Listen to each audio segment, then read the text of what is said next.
In this video, I am going to show you how to prepare for any Shakespeare extract question, and to do so in a way that's guaranteed to help you ace your exams. So stick around because we are going to cover lots of awesome stuff and we're going to dive straight into it right now.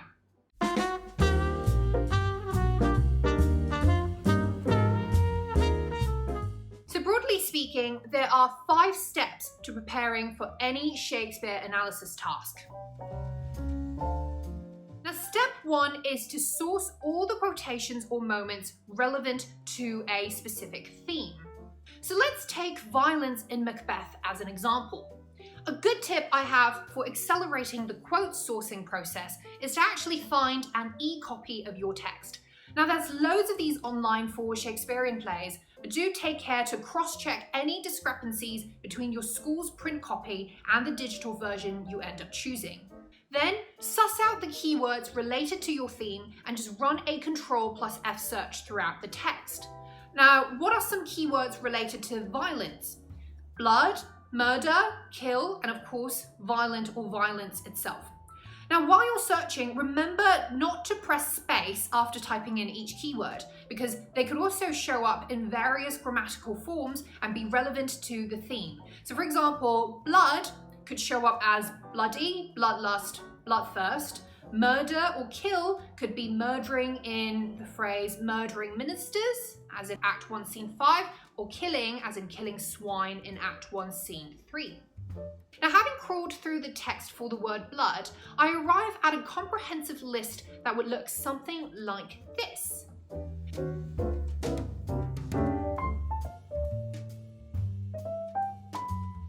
So you'll notice from the slide that I've just shown you that I've also specified the speaker and the addressee for each quotation, which is going to put everything in clearer context, and is something that I definitely recommend that you do. So with references to blood covered, we can now move on to identifying the murders or the killing throughout the play. So once we do that, we'll notice that an interesting pattern emerges.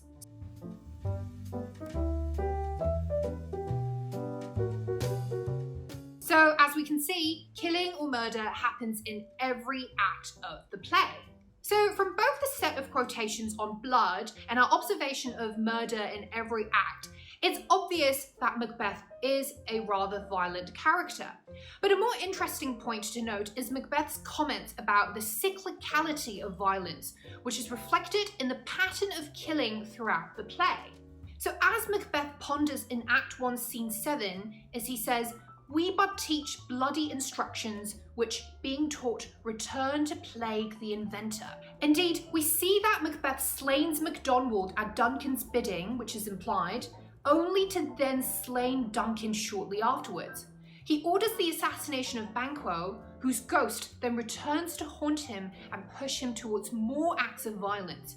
Macbeth kills Macduff's wife and son in Act 4, only to then be killed by Macduff at the end in Act 5. So in a similar cadence, Lady Macbeth encourages her husband towards physical violence and is eventually visited by mental violence in the form of madness, and then ultimately spurred towards extreme self-violence in an implied suicide. So basically, karma's a bitch. Or to put it in milder terms, what goes around comes around.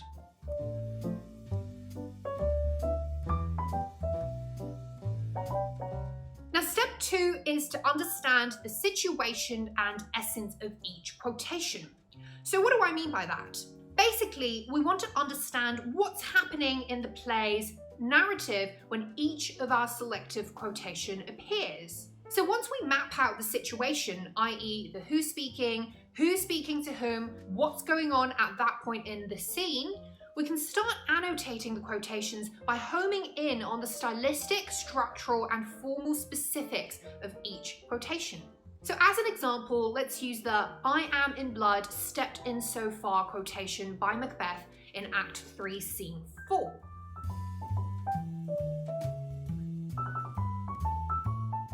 So, what's happening at this very point when Macbeth is saying this to his wife? It comes right after Macbeth's hallucination of Banquo's ghost at the banquet, when his guilt over having killed so many people really starts gnawing at him. So he becomes even more suspicious of those around him, and he asks Lady Macbeth why she thinks that Macduff has rejected his invitation to the banquet.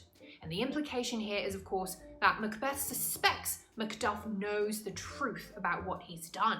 So with this in mind, it becomes easier for us to see why there is a hidden metaphor in his claim that I am in blood, stepped in so far that should I wade no more, returning were as tedious as go over. Here, Macbeth acknowledges that he's now at the point of no return. He simply committed one too many murders for the blood to ever be washed off his hands. So the logic implied then is that he might as well go the distance and murder more people. So what's the metaphor here? Note the word wade, which means to walk through water or other liquid substances. So the comparison here is that between a man falling deeper and deeper into an abyss of guilt and a man navigating treacherous waters on a boat.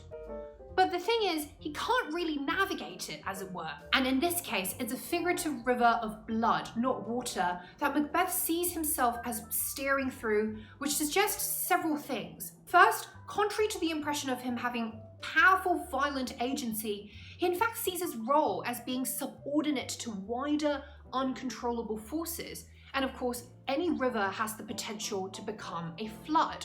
And so second, he is being carried through the tides of violence, and that returning were as tedious as go over suggests that his decision to advance or retreat is no longer his decision or in his hands. So we see him being powerless against the seduction of these illicit, deadly desires. So rather than a reflection of Macbeth's tyrannical power, this quotation in fact reveals Macbeth in the firm grasp of violence. He is, on the surface, a perpetrator of violent actions, but he is largely pushed towards committing these actions as a victim of larger, violent forces over which he has no control. Now, step 3 is to zero in on one quotation taken from each act in the play. This is all about being selective, which is such an important skill in textual analysis. So why is being selective so important? That's because there's always going to be way too much to talk about for any text in a timed exam situation. When you only have an hour, you just can't analyze 10 quotations and expect to do it well, because you'll be spreading yourself too thin. So instead, a better approach is to zero in on one quotation per act from your cluster, and to make sure that we're covering the beginning, middle, and end of the text. Now this enables us to trace the development and transformation of a character or theme throughout the entire narrative, and ensures that we are engaging with the text as a whole. So of course it would make sense to pick a quotation which is rich and versatile in terms of content and techniques, because that's of course going to give us more points to analyze. Also, try to pick quotations from different characters or perspectives, i.e., instead of going for quotations all spoken by Macbeth, choose a variety of quotations by Macbeth, Lady Macbeth, Banquo, Malcolm, or other characters. This is going to make our analysis more comprehensive, diverse, and in turn, insightful. So going back to our selection above, a good basket of quotations about violence in Macbeth could look like this. A small caveat before I move on to step 4.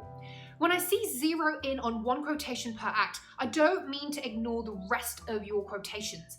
They are still important and we should definitely still prepare for them.